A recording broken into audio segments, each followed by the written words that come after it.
YouTube, everybody here, welcome. I know some of you know me, some of you don't. I'm Eric Rowley, the owner of the BBQHQ here, and the man who needs no introduction, Jeremy Yoder. So this is going to be a pretty open format. Just kind of hang out. You guys got questions? Obviously, we're in the shop. Ask questions on anything here. We'll talk. We've got two knowledge bases here, and anybody else, let's talk it up, have some discussion. And on YouTube, if you guys have any questions, feel free to post, and we'll start discussing stuff. So, yeah, Jeremy. Sure. Yeah, so when it comes to rubs, basically, nobody sells you rubs out of just the pure goodness of their hearts, right? So they're doing it because they have a good product and they can make a profit. Totally respect it, no problem with it at all.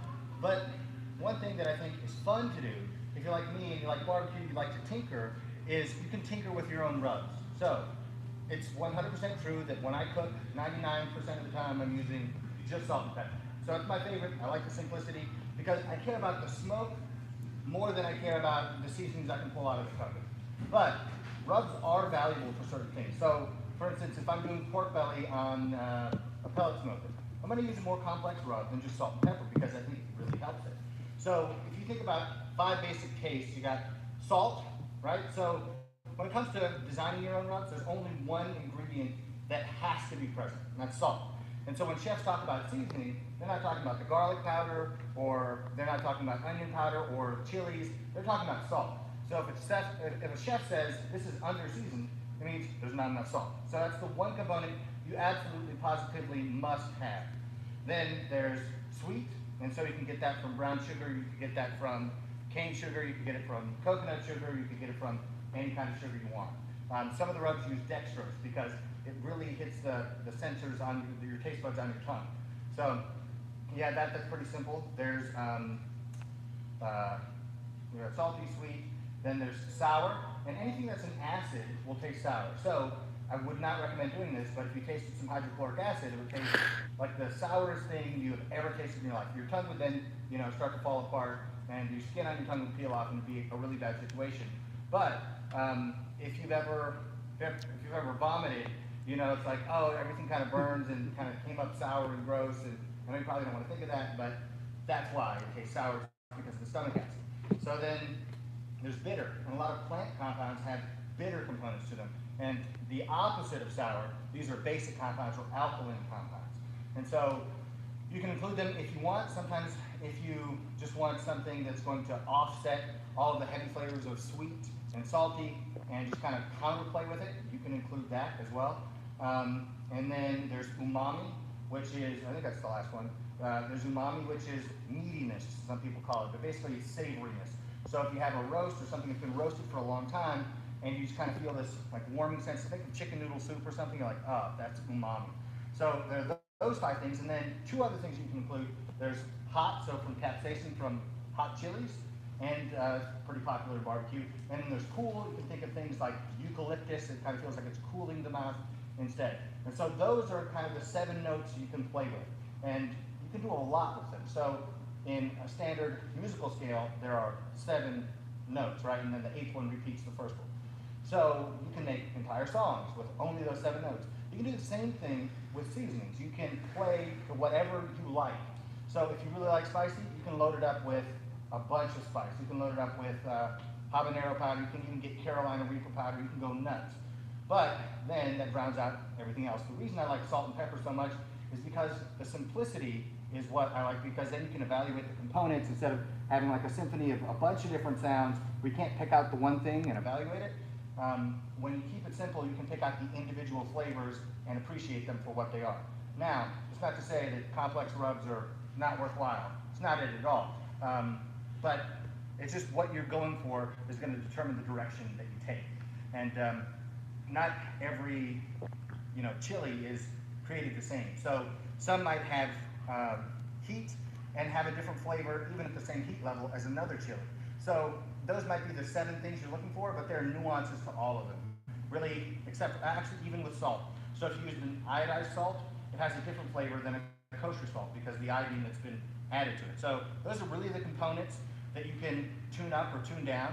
And for everybody who's in the class, we got a bunch of stuff. Oh, and one thing I will mention is there is MSG if you want to use it, and this would be straight to the umami. So like salt is straight for the salt sensors on your tongue. This is straight to the umami sensitivity. So they use this in a lot of industrial foods to make you eat it. And you're like, oh, this is so good, I can't stop eating. And then afterwards you're like, oh, I'm so full.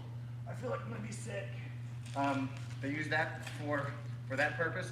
And it just makes people feel warm and fuzzy inside. And then we got a bunch of stuff. When it comes to MSG, it's kind of unfairly gotten a reputation as kind of like the boogeyman. It's like, oh no, we don't have MSG in our product. And then among competition barbecuers, like, yeah, of course we're using MSG. Why wouldn't you? And so you have people who are like, ah, it's not bad at all. And people are like, it's the devil. But if you don't want to use pure MSG, there are alternatives. So one of them would be shiitake mushroom powder. It's got natural MSG in it. So it's not something made in a lab. It's something that grew out of the ground.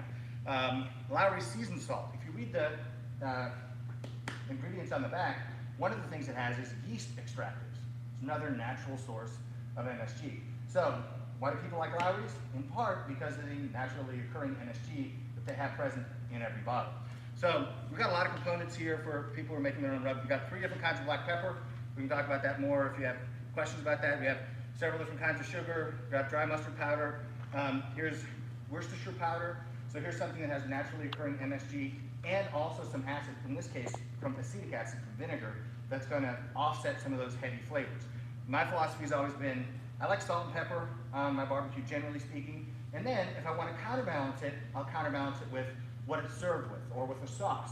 But it's really just personal preference. So if you want a really complex rub, then make a really complex rub, or you can buy a really complex rub.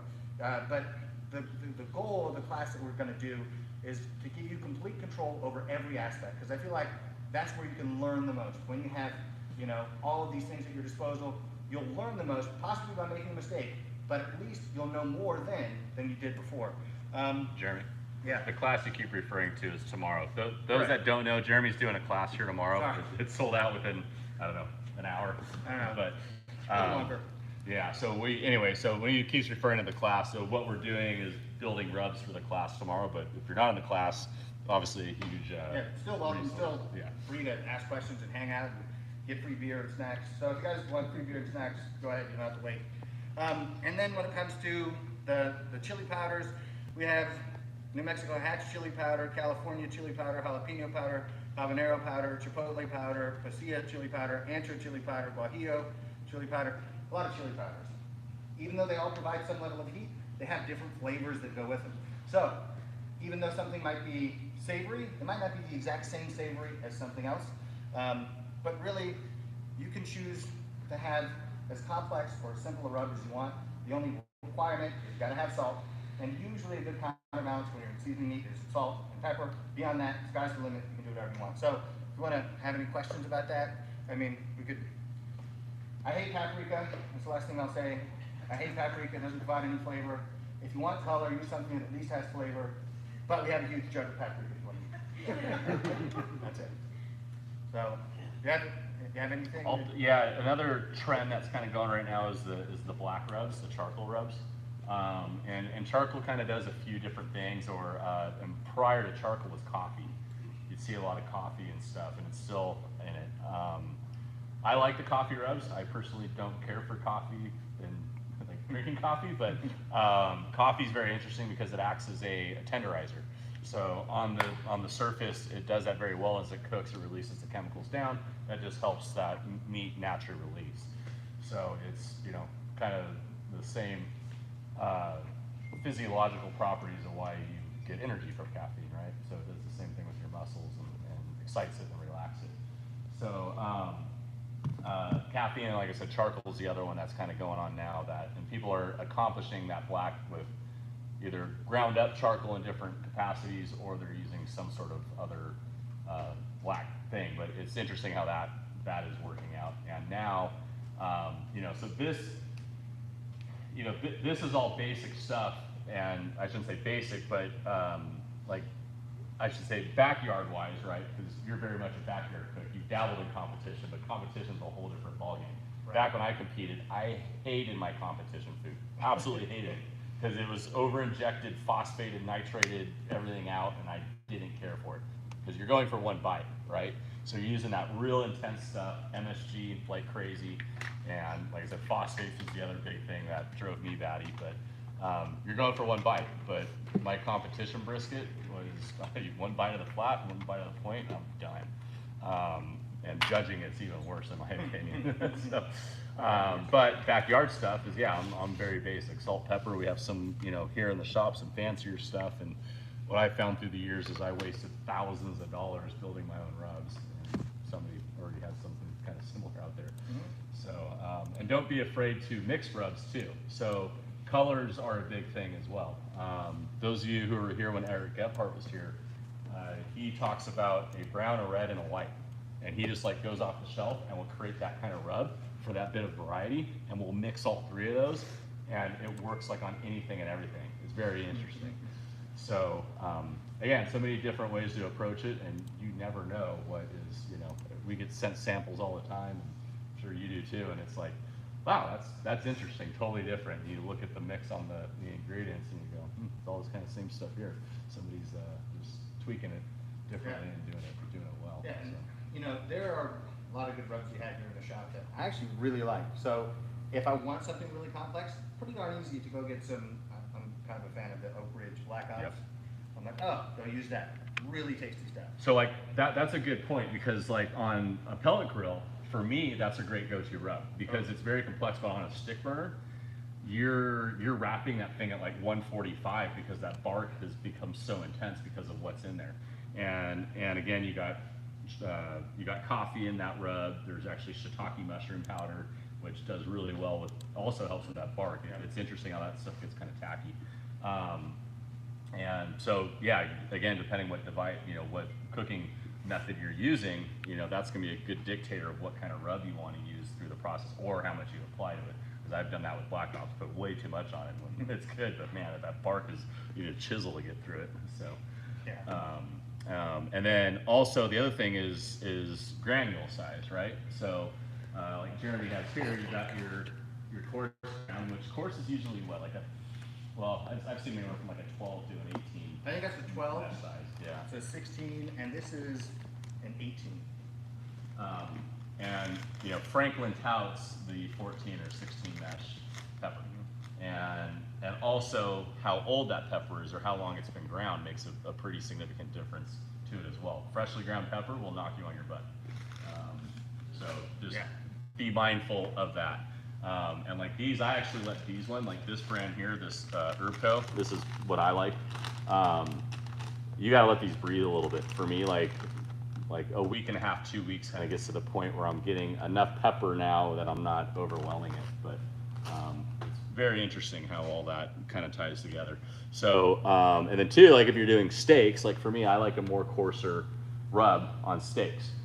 Like brisket, I don't really care for the coarser rub as much because it's too kind of granular, but on a steak, when you have that much fat and that kind of stuff take over, you can get away with a coarser grind, and you almost need it because that fattier bite through, like say on a ribeye or something, that bigger, coarser grind is going to carry through to your palate a little bit better. So, yeah, many ways to skin the cat, and that's kind of that's the awesome thing about barbecue. Yeah, I mean, there's an endless number of options to play with. That's why it's fun. So I think that people who like to barbecue, in some sense at heart, they like to tinker. Yep. You know, so whatever hobbies I've had, I've always wanted to tinker. It's like, okay, well, how can I, you know, fix this? How can I change this? How can I make it a little bit better? You know, same kind of thing. Do you avoid sugars on higher heat like steaks? Oh yeah, I never use any kind of sugar on steaks because the risk of burning is too high. Also, depending on the kind of cooker I use. So if I cook on an offset, I really try to avoid sugar. If I cook on the Weber Smoky Mountain, then I'm like, yeah, I'll put some sugar in there. It'll help, you know, with quark. Interesting tip though, I haven't made this video yet, but you can use simple sugar. I've heard, I haven't tested it, but you can use simple sugar. So just sugar dissolved in water and spray it on top of your brisket and help it bark up, apparently. So who knows? Well, your apple cider vinegar is not too far from that. Yeah. I mean, the sugar content in apple cider vinegar is actually pretty decent. I've never even thought about it, but I should. Yeah, do you want to like, take any questions? Yeah, anybody got any questions or? Absolutely. With rubs, what do you use a generically on all meats, or do you have specific rubs that you prefer, say, brisket versus pork versus chicken or ribs? Is there something else you'd like to tweak between the different kinds of meats? Yeah, so I can answer for me. So one thing you'll find out is that every barbecue person, they have their own philosophy and way of doing things. But for me, generally speaking, if I'm cooking on a large offset, it's salt and pepper only, everything. Also, if you're cooking for big groups, it's going to be the simplest. And you're going to really cover the necessary bases if you use salt and pepper. But say I'm cooking on a Weber Smoky Mountain. I'm going to use maybe a little bit more complex rub. Because the smoke flavor will still come through, because you can make it as smoky as you want to. One of those, how much wood do you add in there? But on a brisket, I would use a little bit of sugar. On a pork butt, I would use a little bit more sugar. With pork ribs, I like to cook them generally a little hotter, so I try to avoid using too much sugar. I'll use a little bit, but then because I know I'm going to be glazing the sauce at the end, if I'm doing it on one of those, I'm like, I don't need to really add sugar and risk it burning if I'm going to be adding sugar to the top at the end anyway. So that's kind of how I approach it. What do you think? Yeah, for me, it's like in and out and have it, right? So like in my cooking, I have like my go-to stuff, and in my background, these that don't know, I'm a firefighter. So like how I cook for the guys at the station, sometimes I screw with them, sometimes I don't. You know, I have different ways of doing it, or sometimes I'm working at a station, I have no selection at all in the cabinet, and we're stuck with salt and pepper. But yeah, I mean, there's like, if I'm cooking for myself, there's times I'm like, oh man, I'm totally craving ribs with just salt and pepper today. Other times I'm like, you know, a few of the different rubs here, I'm like, I'm totally craving that with a sauce. Brisket, I go either way. Sometimes I crave that Black Ops rub, and there's a few of these other rubs that have kind of come up, and I go, yeah, I'm kind of just feeling that a little bit. And then there's other times just the salt and pepper just has it. So you know, I know that's kind of a generic answer, but I absolutely am like, based off of whatever I'm feeling, especially like with steaks. There's a handful of just like, yeah, I'm good with salt and pepper. Other times there's like the campfire rub over there from Suckle Busters, has like a little pecan oil, so it just adds a little bit kind of nuttiness to it. And then on the other side you have Oak Ridge and their Carne Crosta, which has a whole bunch of complexities of the shiitake mushroom powder. It's a little bit sugary, so you got to be careful. So I'm gonna cook a little, you know, lower heat. So if I'm gonna cook a steak on a pellet grill, it's indirect. That's a great rub to go to, because it brings in some flavor complexities, because you're not getting any real direct flame, and you're using the grill grates or something along those lines to create that that kind of searing effect. So, and I also factor into how much time I have to prep the meat. So when it comes to like prime ribs and things, and I'm doing a dry brine, and I've got 48 hours of dry brine, that's going to factor too as to what else I bring in that. And if I think I've overdone it, I will throw a little bit more sugar into that prime rib rub to offset that when I do that dry brine. And it's just simply for the sake of offsetting that, not overpowering that salt. I like salt, but people don't. So. Yeah, and you bring up a good point. You can sometimes, if you've added too much of something, you can counterbalance. Yep. So if you're making like a traditional vinaigrette, if you've added too much salt, you can add sugar to counteract it. You know, so it's a balancing act. Yeah. So one thing I thought of when we were talking was there are some times where specific cuts I want a specific rub on. Like I think Oak Ridge makes. Do they make a Santa Maria rub? That on my tri-tip. Yep. Yeah, really, really good. Yeah, that rub on chicken. And then like, what's interesting is there's stuff that I've never would thought, like I did it once where I actually grabbed the wrong bottle and put it on. Salmon, for example, like I eat a ton of salmon, and I used to be very like basic with like a fin and feather rub or a salt and pepper, kind of keep it simple. And then out of the blue one day, I did a real like, basically a pork rub, a real sugary, it had some good pepper notes in it, and it made a phenomenal salmon because it almost made a perfect glaze on top. And so it's interesting. Even though it says something on a bottle, try it on something else. You'd be very surprised. The other thing is, if you guys are fans of popcorn, try some of these barbecue rubs on popcorn. That'll change your game. And I think it's a good habit. I will always dry taste a rub before I never ever will just put something onto a piece of meat without tasting it. And that's just simply so I can, you know, make mental notes of what's going on. And through my years of cook logs, when I was doing competition stuff, I would make very specific notes as to what that rub tasted like before I put it on the meat, and then what it actually ended up doing. And in competition, we would be very peculiar about tasting the meat before we sauced it and all those kind of things, so that we knew exactly what was carrying through and bringing all that stuff in. A little overkill for the the backyard cook? Yeah, maybe a little bit, but that's all the fun of it, right? Have you dry brined briskets at all? Yes. I have. Once I tried it, and I was like, I don't think anything different has happened. I don't know. I did a kind of an experiment to see if it's worthwhile. I think that it just cooks so long at a high temperature, and the rate of the salt diffusing through the meat is going to increase with temperature, that by the time it's done and rested, the salt has penetrated as far as it's going to go. Right. You know? I'm with you on that. I do notice, like on your like prime rib, I do notice a big difference with it there. Even Yeah, I can see that for sure. yeah, even steaks. You know, doing steak I don't like to do steaks any longer than like 4 or 6 hours. I've like attempted like 48, 24, and 48 hour dry brine steaks, and it's overly intense. Oh, okay. So, but if you guys haven't, like just any old steak, a 6 to 8 hour, just coat that thing in salt and brush it all off. You'd be amazed at how much of a difference that makes in that short a time. It's really remarkable. It will take a very basic cut and add just a whole layer of depth to it, and you know, a little bit of whatever you want to add on top of it. It makes it, to me, makes a pretty big difference with it. Yeah. And then I guess the other part of this is injections. Yeah. Which competition, you injected like crazy because of the phosphates and things like that. I can't remember the last time I've injected a brisket. I can't remember the last time I've really injected anything. So I've gotten away from it, because really, if you're buying good quality meat, you don't need to. Yeah. Specialized purpose. Yeah. I understand why people do it in competition.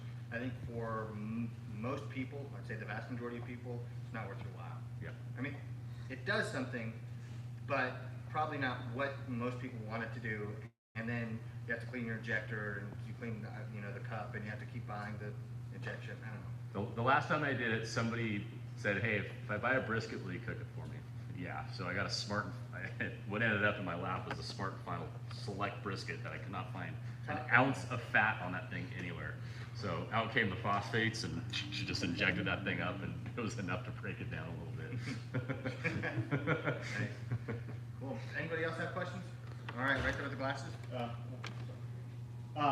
With someone who's getting started in competition, what advice would you have on developing the flavor profiles, kind of with respect to the injection, layering your rubs, and maybe not so much with brisket. Brisket's a little bit more straightforward. Yeah. Like with pork and chicken. What I found the best success in, quite frankly, was taking stuff I like off the shelf and adding to it and layering. I never used just one single rub. It was always a combination, and that's whether it's steak cook-off stuff or KCBS, they're all doing that to some capacity. There's nobody out there that's using anything that is like their own, quite frankly. I have never seen it. You'd see people do it, but they didn't do well. And they're all very trendy. So you have to figure out what the trend is to do it. So if you're getting started out in it, go take the judge class, go start judging, and you'll learn the flavor of what's going on. We see it in the SCA. It's like, it's this rub this week, and then 3 months later, that kind of tapers out, and then they're on to something else. Almost like fashion. Yeah, yeah. Is there kind of like a rule of thumb though, with like, you want to, obviously, salt and pepper's going to be the main component, but layering adding the sweet to it or not adding the sweet to it? Yeah, and that's, so again, it's kind of that, like, when I first started doing it, like, everything was like really salty. People really like the salty hits, like the MSG was, you just add a little more MSG to the rub, and all of a sudden you scored a little bit better that one. What happens in the SCA realm is you kind of eye the judges. The older the judge, the more salt you add.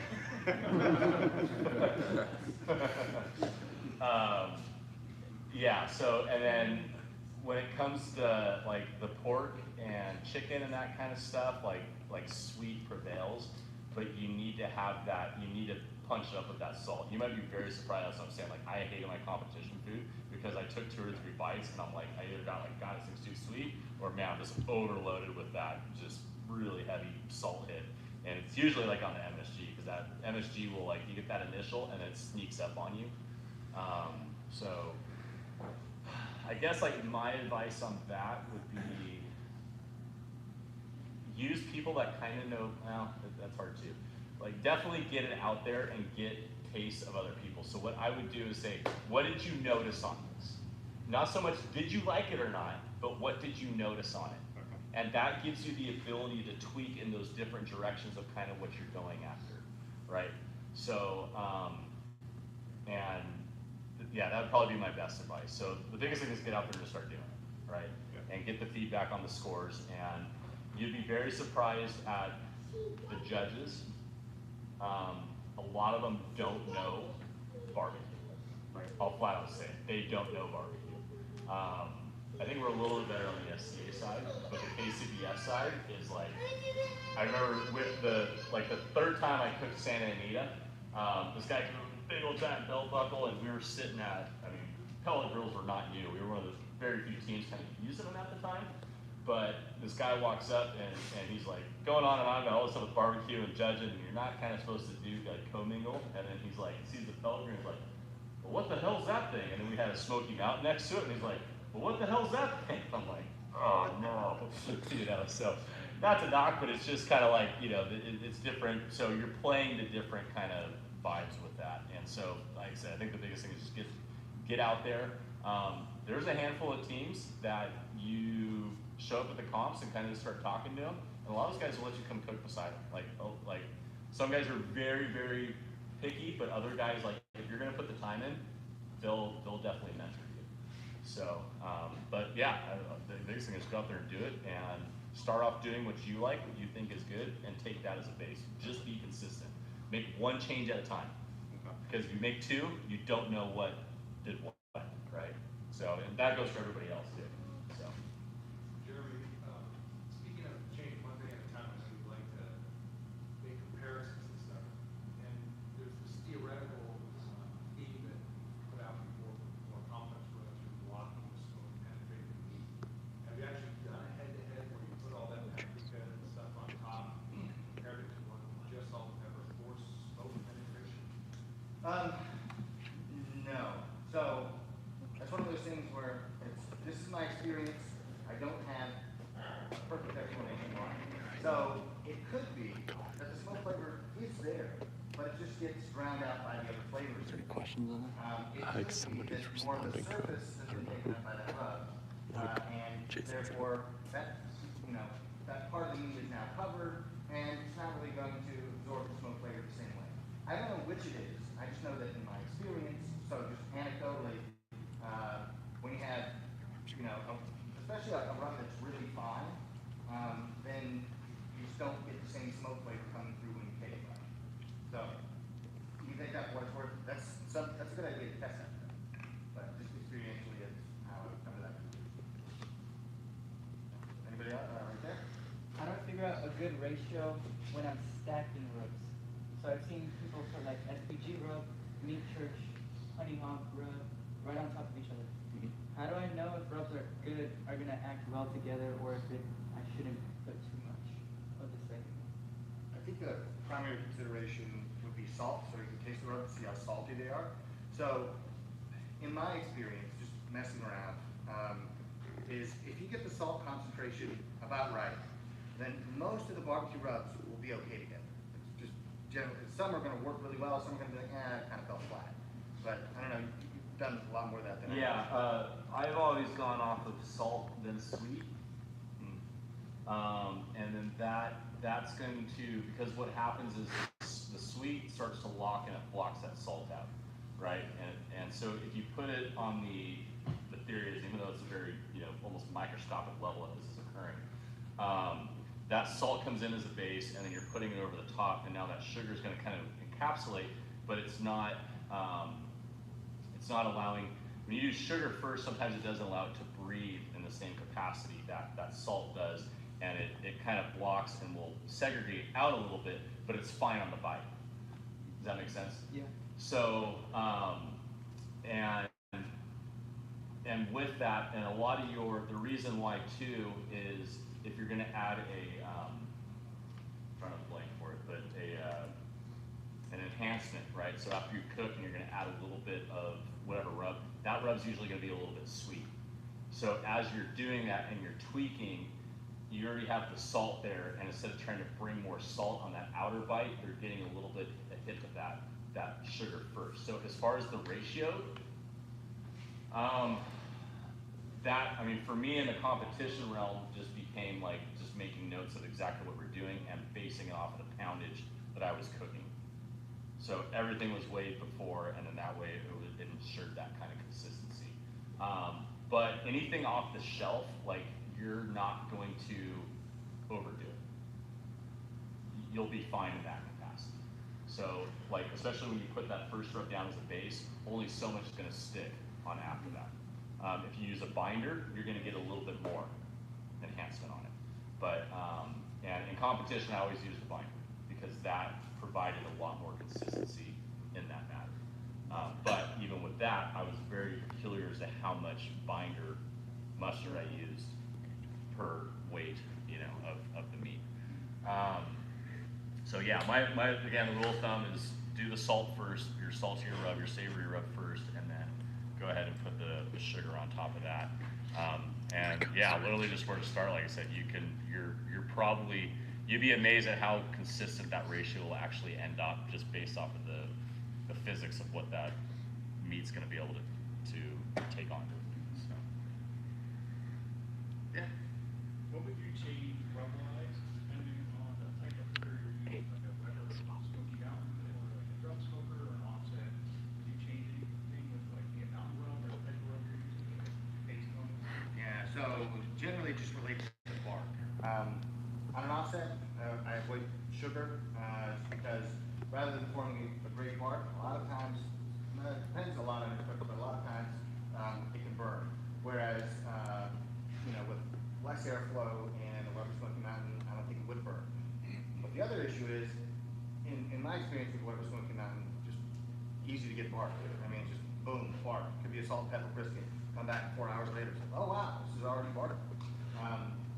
So that's the first thing. Generally speaking, with pellet grills, I would use the most complex rub with the most amount of sugar to help with that bark formation. Yeah, ultimately it's preference. If you want to use a sugary rub, then and you want to cook it on an offset, you're just going to have to cook at a lower temperature. I mean, but if that's what we prefer, that's what we prefer. And the right answer isn't the way I do it or the way Eric does it, but the right answer for you is the way that you do it. And whatever flavor profile you like, that's the one you should make. Yeah. Oh, sorry. Yeah, and that's exactly, you know, so the physics behind it, like, you know, your Smoky Mountains, your Kamados, they're almost pressure cookers of sort, right? Because there's not a lot of airflow, and just that heat will actually build up pressure inside of there per se, more than what an offset. Offset pellets, there's a lot of airflow. So yes, that dictates greatly on how that rub. And this also, with that, your air's not moving as fast, so your smoke particles are gonna hang around a lot longer and attract to it.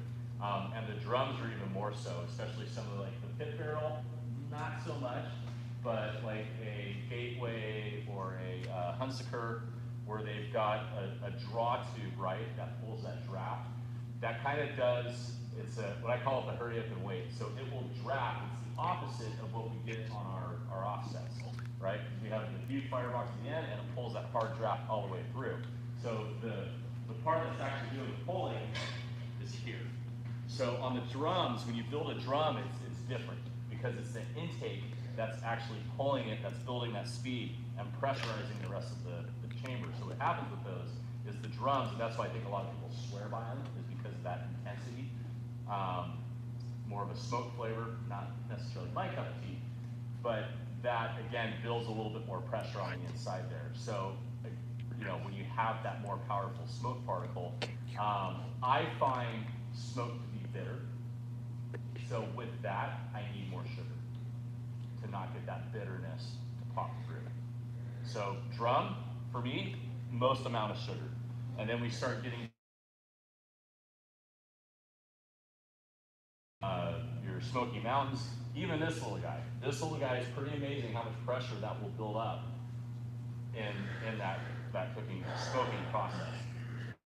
More sugar there. And then once we start getting the more open type stuff, pellet, well, like I said, pellet's kind of a little bit different because you just don't have as much smoke particles in there. So you'll put a little more sugar on that end, but your offsets, reverse flows, reverse flow, I'll put a little more sugar on reverse flow than I will a traditional pit. And then obviously open is gonna be, you're gonna do what you can to not burn. So. It's like the gentler it cooks, kind of, the more you can get away with. Yep. So I would say that offset smokers usually, they're like the harshest to the meat, but they can take the longest. I think it has to do with the backroom cooling and things like that, but they can also cause the most burn. But anyway, I think you had a question? Yeah, Eric just reminded me a little bit with the drum, Kevin had spoke through the offset, but I've heard you say in the past, well, you can qualify procedure results when you compare specifically pellet to offset.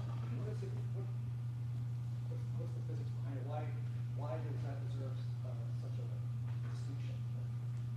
Pellet smokers versus offset. So what about them? Yeah, I just had some heard you say, not going to achieve this with the pellet smoker, but rather if I had done this on an offset smoker. Oh, okay. So there comes down to two things that we're comparing here. Is going to be airflow and combustion, right? So the pellets that go into a pellet smoker are already extremely dry. So 5% moisture-ish. Now, if they've been mishandled, it can be different. But extremely dry. Whereas smoking wood might be 15% or 20% moisture, so 3 or 4 times as much. What happens is when that burns, it's going to produce different compounds if the water is there versus the water not really being there. So the kind of flavors you get from the pellets when they burn are going to be different than when you burn a whole log. So that's the first issue. Also, one thing, like with the pellet smoker, the thicker the log you put on, the more smoke flavor you realize you get. It's because the first part of the combustion process is it's pyrolysis, where that wood starts to get really hot and release compounds. So if you take a piece of wood and just get really hot, it will start smoking, right? And those are rather large compounds, and they will help with bark. So in the Wagyu Smoky Mountain, you can get great bark because you have some smoldering wood at the bottom. But the flavor profile that they create is going to be different than high temperature combustion. With high temperature combustion in an oxygen-rich environment, you're going to produce a lot of small compounds, and you can get a kind of sweet tasting smoke. So you might not get it if you just take a bite of, say, a Texas-style brisket from one of the restaurants in Austin. You might not think this is sweet, but if you compare it to I cooked brisket with mesquite, and I'm like, oh, this tastes almost like lighter fluid, and then you take a bite of the big offset oak cooked brisket, and you're like, huh, it kind of is sweet in a weird way, even though it's seasoned with only salt and pepper for both. So the first issue is combustion. You produce a wider variety of compounds with an offset smoker because you put in a cold piece of wood, it heats up, starts releasing smoke, that smoke then bursts into flame, and you produce this bigger spectrum of smoke flavor. Whereas with the pellet smokers, because the pellets go in already pretty dry, and it's really hot in there, you're only going to produce part of that curve. So if you imagine all the different flavors that get produced when wood burns as like a big curve, in an offset smoker, you have the whole curve, from whole piece of wood to its ash, right? With the pellet smoker, I feel like you have a snapshot of that curve. Now, it doesn't mean that pellet smokers are bad or that I'm against pellet smokers. They make sense for most people. So for the vast majority of people who ask me, I say, probably best off getting a pellet smoker. That's the first issue. And then the airflow issue, and this is something I've talked about, I've never heard anybody else talk about it, and you might disagree with me, feel free, I don't hurt my feelings. But I think that one thing that happens with the huge amount of airflow you get in an offset smoker is that you sweat out a lot of water and kind of concentrates the flavor. And with a pellet smoker, a lot of times you get enough radiant heat from the diffuser plate that it feeds the cook along. So for anybody who's going to be here cooking briskets tomorrow, you'll see that the temperature on the 1,000-gallon offset might say 275, but that brisket is taking forever. Whereas if you did it on a Weber Smoky Mountain at 275, you'd be way further along. And I think what's happening is the evaporative cooling, so it's pushing out water, the air is evaporating water leaves, and it kind of concentrates the flavor. So if you look at a brisket that's on the cutting board at the Central Texas, like Austin style or any place, the meat is brown and the muscle fibers all look relaxed. I think because it's why I got so much water in the oil. Whereas if you look on TikTok and Bob was like, hey, I just cooked this brisket. It was the best brisket ever. It's my first one. And he did it on his, we'll say, his Traeger. He'll slice it open, and it might be tender, it might be juicy, it might be wonderful, but you notice that the meat looks kind of gray, so you see the red smoke ring. The meat looks kind of gray, and all those muscle fibers look really taut. I think that has to do with not sweating out as much water. So those are some of the things. Broader smoke flavor and more concentrated beef flavor you get with more airflow. Now, if you take a brisket, nice and easy, really low and slow, on pellet smoker, you can get more of the smoke flavor, you can put out more water, but it's just a different style of cooking. And I hope that answers what you're looking for. Okay. Yeah, I don't disagree. That's exactly mine. that airflow is, but again, that's the style that we like. He and I are very big Texas barbecue guys. I like the drum style. To each their own, right? But for me, like the drum style, I just like I cook good briskets on the drums, but I just don't care for it as much as the good flowing, that convection, that air movement, and again that evaporative cooling that you get on that. And it's interesting because pellet grills do move a lot of air. They do, but they're also very much choked down, right? So you have the big diffuser plate, you have the a lot of them have a heat shield over that fire pot, so it's got to go through a lot to get to where it needs to go. That's what I do think Weber did get right in their smoke fire. It's like direct, like I said, I call it the conventional style. It's the first conventional direct flow, pellet cooker because it's a much more direct path. That airflow has not slowed down as much compared to other units, but I think he's dead on his observation of airflow with that. Does anybody else have any pressing questions, or do we have anything going on with the shop tonight at all, or? No, I mean, shop's wide open. You guys got any questions, or anything on products in here, anything like that? Not for a sales pitch, but just general questions. Say what the heck's that, or why that, and between he and I, we definitely get into science and why what now.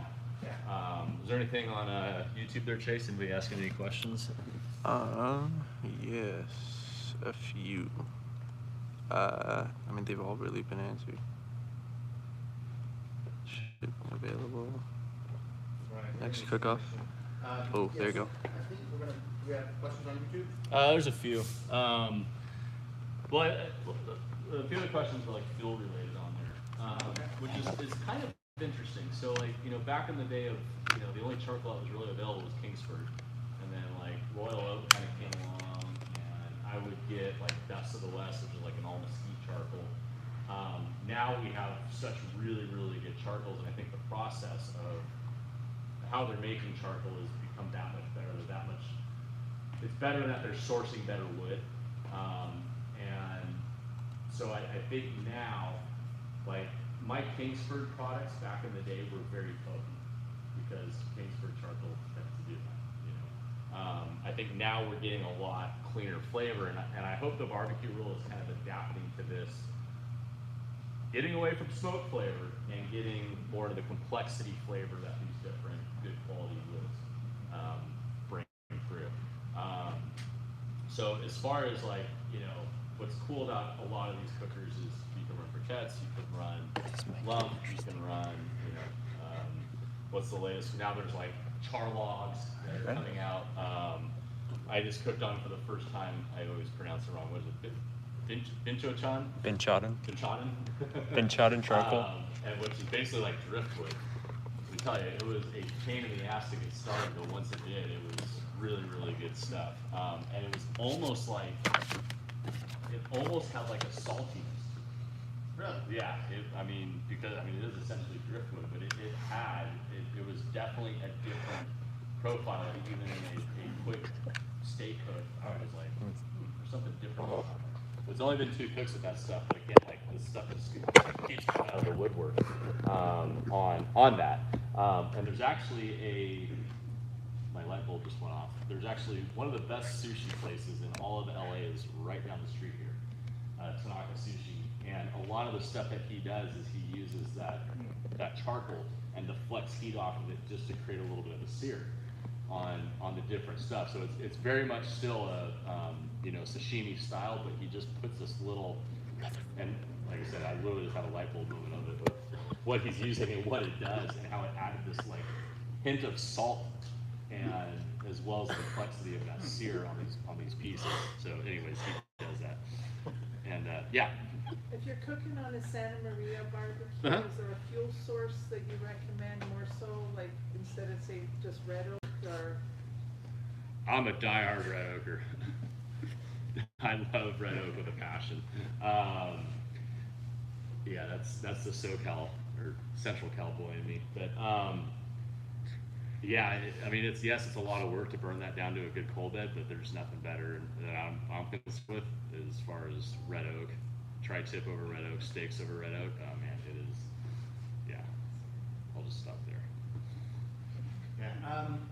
Think about fuel sources. When it comes to what I do, which is predominantly offset smoker stuff, I've always said that far more important than the kind of wood you're burning is the kind of fire you're burning with that wood, which I think is true, except for mesquite. And I was talking to a chemical engineer about this. We're trying to figure out why the flavor is so strong, and he said, well, maybe it's the lignin content. And then I said, well, maybe it's 40% lignin instead of 30% lignin, but over the course of a 12-hour cook or something, you're going to be burning lots and lots of lignin in oak or whatever wood you use. And then he suggested that maybe it's not just the overall mass of lignin that you burn, but the concentration it was in when it was burned. So something to think about. But generally speaking, the woods that people use for barbecue, they use for barbecue for good reason. So like you're not going to go wrong with oak. You're not going to go wrong with pecan. Hickory, I wouldn't say you go wrong with it. It might be a little stronger flavor than you would get with the others. Fruit woods like apple and stuff, all those are fine. I mean, if for the class I showed up and there was fine, if there's a palette of cherry, I'm like, cool. What do I prefer most? Oak and pecan. Fine with hickory. Done, lots of cooks with all three. The others, I've used some, never noticed anything bad, except for mesquite. Red oak, I don't care for in an offset. Mixed in, but pure red oak, absolutely not in an offset. It's too intense. And it's actually, in offset wise, it builds a good coal bed, but it doesn't work well in a firebox. Oh, I never used all red oak. Yeah, it's. So what's the difference between like red oak and post oak So red oak, so what we refer to as red oak here in California, and this was 10 years ago with the pellet roll. Red oak here in California is different than red oaks anywhere else. So the red oak here is the California coastal live oak, which only basically exists from about here, very little here, up to about Monterey.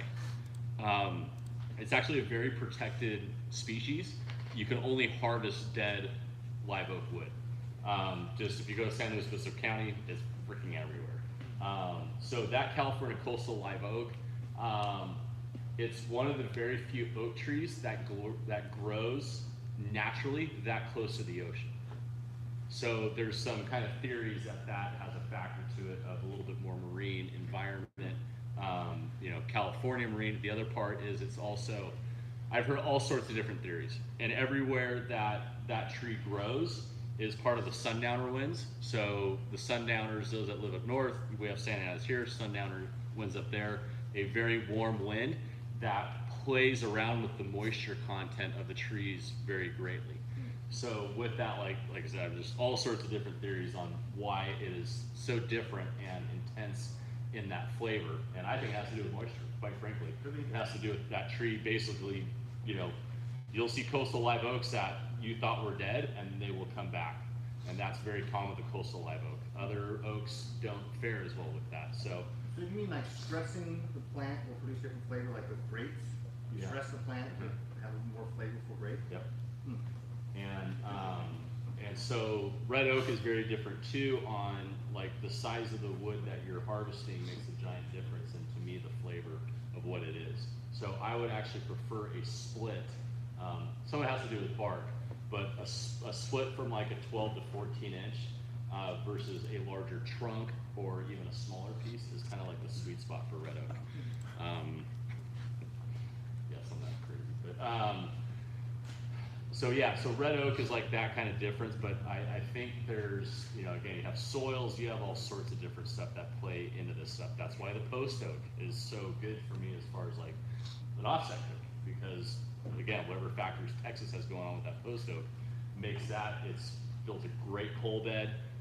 It burns hot, but not too hot. Red oak burns very, very hot. So that's where for me, like you kind of have to struggle. It'll build a good coal bed, but like you won't be able to keep an offset smoker under like 325 degrees with it. It just burns that hot to keep it sustained. So anyways, red oak elsewhere, and you'll see like Lumberjack advertises red oak in their pellets. It is not California red oak as we know it. It is red oak from Wisconsin, and it's kind of, it's an okay oak, would it be my first choice. And it's that because they deal with a lot more cold back there, to me is like a really, really dense, and that's why these pellet manufacturers are using it, because when it's that dense, it will grab other woods and bind very well with it. So I think there's a little bit higher linear content to that red oak versus this oak here, which to me is a little more concentrated. Mesquite is interesting because that's the only wood that when it grows that we cook on, other than manzanita, that draws the dirt or the sand that is in the ground up into the tree. So you'll notice it. It's a very hard wood that, like, you notice it with a chainsaw, you'll burn through chains a lot faster than cutting mesquite or manzanita. We see more manzanita out here in California than we do mesquite. Have you ever tried avocado? Yes, avocado. I do like avocado. Okay. The one it's borderline. I've cooked on before, and I don't really recommend it. It's actually really good, but you really have to know the source you're getting from is actually eucalyptus. That was good at the crack of joke. Yeah. And then almond's picking up some traction out here too. Almond's pretty good wood as well. I like almond. Yeah, almond in the pizza oven is really good. So, well, even Naughty Wood, their almond pellets are really, really good. So, I've been playing around with almond a little bit more. I like almond in the birch barrel. I will mix it into an offset. Not so great just straight as an offset.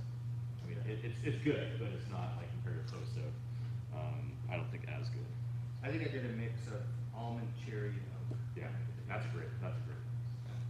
Well, it's a funny story. I was walking through the woods and I saw what I thought, it looks like an offset smoker. I knocked on the guy's door. I'm like, hey, can I use your smoker? This was like an hour and a half away, like in the mountains. And the guy's like, sure. And so he had a couple piles of wood. He had almond and like a small pile of oak. And he had cherry. And then he had some other woods. And I was like, I think if I stick with these three, I'll be all right. So between the three, ends up making some really tasty brisket. So. Yeah, it's a good mix. Of course, cherry, if you want that smoke ring, cherry's the way to go. And on some stuff, it will put a solid smoke ring all the way through. So I've had that phone call many times where people, my meat's all red, but it's tempting at 165. But yeah, because we use 100% cherry. Well, there you go. So. Where's your craft? Do you want to kind of transition to actual shake hands, meet and greet? Sure. Yeah. Does anybody have any burning questions? Any more questions? I have one. All right. Last burning question. Like Snake River, is it really worth it? Comparatively than like a Brisket you'll go with like the Brined movie from Costco, is it really worth that extra money? If, you know. It is once. Yeah. Okay. It's like waiting in front of the line. Right. So you know what it's like. You've experienced it, and there's some novelty to it. But really, If you want to take it with you. it's so rich that you can only eat a small amount of it, and Which is why they use it it. kind of coats the inside of your mouth with fat, and it's might sound strange, but in my experience, it tastes less beefy than, say, an Angus prime brisket. So if I have a Creekstone prime brisket, I'm like, that's really beefy, that's juicy, that's good, that's, you know, like the pinnacle of what I want in my brisket. The Wagyu, it's juicier, I mean, it's amazing, but it kind of, I don't know, maybe it coats your taste buds in a way that you can't get as much beef flavor. I don't know if I'm the only person who thinks that, but it's just my experience. I would do it once, you know, but as a matter of course, I would say stick to like a really good choice brisket that you know have a good line on, or a prime brisket. Yeah, kind of my thought. Yeah, that again goes back to like the in and out versus habit thing, you know. So there's times I'm like, oh, I want, you know, I'm totally craving a Wagyu brisket, and it ends up being, I'm not doing salt and pepper on it. You need to make it a little more complex because of what you have there. And then other times, like that Creekstone Prime, I'm all about that. When it comes to steaks, yeah, even with steaks, I mean, it's hard because, like, I mean, those tomahawks we had last, like, that was hands down the best American Wagyu I've had yet. It was really good. Who was that? That was from, I don't know. what sponsored cook? Oh, Marble Ridge Farm. Yeah, Marble Ridge. Ridge Farm. Yeah. No, hold on. They gave us the meat for free. Yeah. Yeah. They like, so like Snake River specifically, I used to compete with Snake River, and it's good stuff. I think there's better out there. There's a lot of these smaller farms. Snake River is not what it used to be, in my opinion. Their quantity has gone up so significantly. I think of all the big kind of domestic guys, whether it's Wagyu or not, like your specialty, I think Creekstone still does it the best. I think the consistency out of Creekstone through the years has been really, really good. To me, Australian Wagyu takes the cake, and I think it has to do with the grass that's over in Australia is a lot different. Australian Wagyu is very much grass-raised cattle. There's a lot of corn-fed in the Wagyu, and I think that sweetness that you get with the Australian Wagyu has to do with the grass that those cows are primarily doing. So I will take Australian Wagyu, and the other part of that too is Australia's had Wagyu a lot longer than we have, and they're more of a direct descendant from Japan over with that. So I think just Australia has a better grasp on Wagyu. We're doing more and more, we're doing better here. I mean, that Marble Ridge stuff is really good. Really good. I definitely would compare those tomahawks, compare those to Australian Wagyu. But so Australian Wagyu is definitely a lot sweeter. I think a little bit smoother. But the American, you know, there's some really good American Wagyu coming out now. Yeah, and it's sound a little spoiled saying it, but yeah, it's Yeah, it's American Wagyu. I mean, it's all right if you're homeless. But we had a good question online. Somebody was asking about mopping. When do you mop? I never do. Personally. Oh, I take it back. Except for pork steaks. Yeah. Just because I don't want it to dry out, so I use the Snow's mop. Yep. Where I think there's vinegar in it. No, sorry, there's Worcestershire in it. There's margarine, but I use butter. There's garlic. There's maybe onion. I don't know, but that's the only time. Yeah, so mopping, and to whoever's asking this online, like, to me there's so much liquid, and even with spritz, right? When you spritz, you have to be very careful because it slows it down so much. And I think mopping is even worse. You have this really thick sauce that you're putting on, essentially, and it's cooling it so much. The only time I mop is when I'm doing a whole hog. I haven't mopped pork steak. That's kind of interesting. Really good. Yeah, really good. Especially for how quick pork steaks cook, it makes full sense. It was the most surprising bite of barbecue I had in Texas. Really? Yeah, it was amazing. Huh. Yeah. It was good. Time between moppings, 15, 30 minutes. I don't know what they do. I think I probably do 15-ish minutes, so relatively rapidly. Because it's gonna reduce the temperature of the pork steak, but because it's over direct heat, you know, the environment around it is gonna come back really quick. Yeah, typically pork steaks cook, like, they'll go from like 128 to 145 when you blink on high heat. They hit that sweet spot really, God, crap, okay, I'm over. If you haven't done pork steaks, do them. Absolutely do them. Are you guys familiar with? Well, I was just gonna ask a question on resting and a good chance for briskets. Like, Okay, yeah, we'll get to that. So, but mopping, I do whole hog mop, like kind of a Rodney Scott style. And I think because it's, whole hogs cook surprisingly fast. And so with that, you're just dumping. It's almost like, you know, like, I hate to say it, but like when somebody does like crock pot or like, like I say, it's like Dutch oven carnitas, right? It's just like, just keep that flavor just going on top, and I think that's kind of that style. But everything else, like, yeah, mopping, I think doesn't, again, you do you, but, I think it just slows the cooks down like entirely way too much. Makes a mess. Yeah, and it's extremely messy.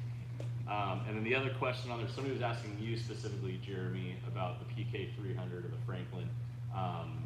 You've been cooking on it, kind of what your setup, anything that you found with that. I found, well, I mean, this is bad. I found that my issue is when I get grate level hot enough to get the sear that I want, it's impossible for it not to burn. It's like fat will start dripping and it's like catches on fire. So this is what I do. I get my carbon steel pan, right? Put it over the coals and sear steaks on that because it'll smoke and you know release a lot of smell and stuff. And I'm not doing it inside, and so I'm not in trouble for trying to sear steaks inside. And you get just tremendously high heat. Yeah. And if you need to, you get and say you got the sear that you want, but it needs to finish cooking.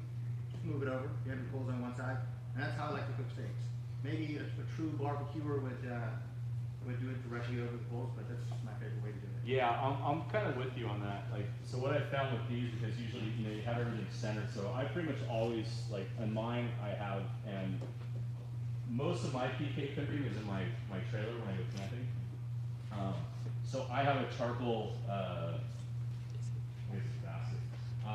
that I cook everything on that. You know, unless I'm doing a ton of steaks, like, yeah, you're gonna have to be very frugal with it because the amount of intensity that this thing picks up, and even the kettle have a little bit more distance on it, but I kind of do the indirect, direct method. So, sorry, I'm blocking all you here, but I do kind of work away from the coals a little bit, right? So we're just getting more of that direct and very sparingly use it over the charcoal. So if that answers your question online with that, yeah, there's some practice, there's some skill of like figuring out with a PK because that heat source is so intense, and even, you know, the kettle, I went through that with the kettle. You have a little more distance, but you get the thing a little bit hot and you're dealing with that same kind of stuff. This thing will definitely create more heat than that guy. Oh, yeah. And then like the birch barrel is kind of the same thing too, at least that I can either lift the crate up or lower the charcoal pan down. Yeah. But, you know, so dealing with that heat is don't be afraid of, you know, everybody thinks it's got to be right inside of that heat when you're cooking and searing. It really doesn't. You can, you know, work away from that. You'd be amazed at how much that radiant and convecting heat will do for you on that sear. So, all right, move on to, what was your question about the brisket and resting? just, is there a ratio between the time you rest with the poundage of brisket and what's the techniques that you would, like I've heard people put it in coolers and et cetera. Yeah, so resting brisket, I remember it used to be the received wisdom, kind of moment of deja vu, I just said this to somebody. But it used to be the received wisdom that you take your brisket that's wrapped in foil out of the smoker, you wrap it in a towel, you place it in the cooler. This time would vary, maybe it's 2 hours later, whatever. You remove it from the cooler, you put it on the counter, you unwrap it, you slice it, rock and roll, Bob's your own. What I saw people doing in Central Texas was they would cook on big offsets, they would have moderately sized briskets, not too big. Most use choice or prime. They would have a long cook, so start to finish something like 16 hours. They would take it out, they would let it cool rapidly, then they would put it in warming ovens at about 145 degrees for minimum 8 hours, usually 12 hours or longer. So like maybe when they open the doors, they've been rested for 12 hours, and by the time they sell out, the last one has been rested for 16. And the quality didn't diminish over that time. So I don't think it really has to do with how big the brisket is. One thing I will say is, if you've got a really big brisket and, well, there's a lot of things being assumed there. I would say you can do the rest directly in the cooler if you think your brisket's a little tough and you need it to have some carryover, break down the collagen a little bit more. I think that's a valuable technique. It's like, you know, I gotta go pick up my daughter from soccer practice and I can't leave this fire going. It's at 202, but it still feels it's going in the cooler, you know? That's what I would say there. But generally speaking, from what I've heard, the longer the rest, the better. I'm sure that there's an endpoint to that. I don't know what that is. One other thing that is related to your question is there's some debate, I think, between long rests for different grades of meat. So like, oh, well, if you rest a prime brisket for a long time, it's awesome. But if you rest a choice brisket for a long time, it's really good, not as awesome. If you do it with select brisket, now you gotta slice into that guy right away. So I don't know if you've heard that. Yeah, I've heard that. And then to me, Wagyu, you don't need the long rest on. Like Yeah. Wagyu is a little bit, you can be a little more aggressive with it, I guess. Also in the cooking of it. Yeah. Yeah. Yeah, absolutely. And it has to do with that fat greatly. Yeah, so and so it's like, so prime's the sweet spot, right? So you got a good balance of fat and protein. And it just kind of degrades from there, and you're doing different things, right? Like you said, select you're doing is you don't want it, you're trying to retain that moisture, and the prime's like, we got moisture for days, so whatever. So I'm gonna throw this out there, this might throw you for a loop. One of the best briskets I ever cooked, I cooked over 2 days. So the first day I cooked it, I started out like 10 in the morning, and it got kind of a little bit past the stall, like 178. So what I did is I wrapped it in saran wrap and saved it for the next day to finish cooking, okay?